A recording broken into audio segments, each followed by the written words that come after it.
राधे राधे दोस्तों। पौराणिक कथाओं के क्रम को आगे बढ़ाते हुए प्रस्तुत है आज की कथा आपके सामने कि सुदर्शन चक्र की उत्पत्ति किस प्रकार हुई, भगवान श्री हरि विष्णु को सुदर्शन चक्र कैसे प्राप्त हुआ, उनके पास सुदर्शन चक्र कैसे आया, इसके ऊपर आज की कथा है दोस्तों। कृपया ध्यान से सुने और अपने मस्तिष्क में उतारें दोस्तों।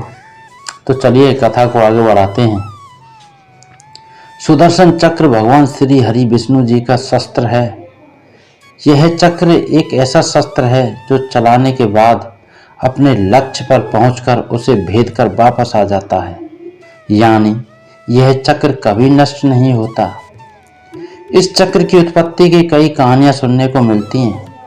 कुछ लोगों का मानना है कि ब्रह्मा विष्णु महेश बृहस्पति ने अपनी ऊर्जा एकत्रित करके इसकी उत्पत्ति की है। यह भी माना जाता है कि यह चक्र भगवान विष्णु ने भगवान शिव की आराधना करके प्राप्त किया।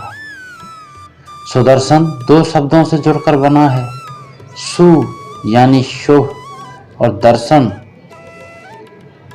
चक्र शब्द चरहु और करूह शब्दों के मेल से बना है, जिसका अर्थ है गति यानी हमेशा चलने वाला। यह चांदी की सलाखाओं से निर्मित था। इसकी ऊपरी और निचली सतहों पर लौह सूल लगे हुए थे। उसमें अत्यंत विषैले किस्म के विष का उपयोग किया गया था। सुदर्शन चक्र से जुड़ी एक कहानी यह भी है दोस्तों कि इसका निर्माण विश्वकर्मा के द्वारा किया गया। विश्वकर्मा ने अपनी पुत्री संजना का विवाह सूर्यदेव के साथ किया, परंतु संजना सूर्यदेव की रोशनी और गर्मी के कारण उनके समीप न जा सकी। यह बात जब विश्वकर्मा को पता चली, तब उन्होंने सूर्य की चमक को थोड़ा कम कर दिया और सूर्य की बाकी बची ऊर्जा से त्रिशूल, पुष्पक विमान तथा सुदर्शन चक्र का निर्माण किया। सुदर्शन चक्र शत्रु पर गिराया नहीं जाता, यह प्रहार करने वाले की इच्छा शक्ति से भेजा जाता है। यह चक्र किसी भी चीज को समाप्त करने की क्षमता रखता है।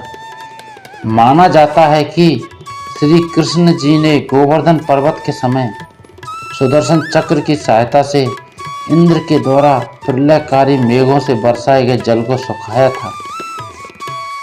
इस चक्र ने देवी सती के शरीर के 51 हिस्से कर भारत में जगह जगह बिखेर दिए और इन जगहों को शक्तिपीठ के नाम से जाना जाता है।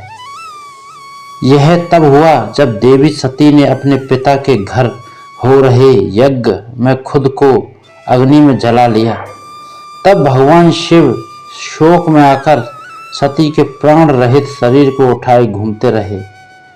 सुदर्शन चक्र की हिंदू धर्म में बहुत मान्यता है।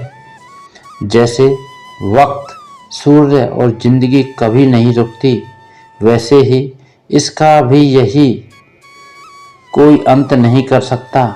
यह परम सत्य का प्रतीक है। हमारे शरीर में भी कई तरह के चक्र मौजूद हैं, जिसमें अत्यंत ऊर्जा और आध्यात्मिक शक्ति उत्पन्न करने की क्षमता है।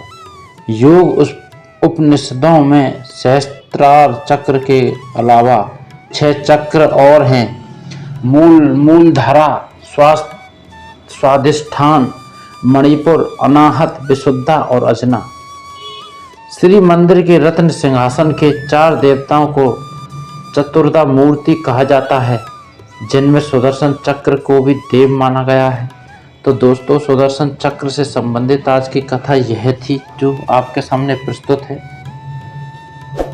कहानी अगर पसंद आई हो तो लाइक, शेयर, सब्सक्राइब करें दोस्तों। जय जय श्री राधे।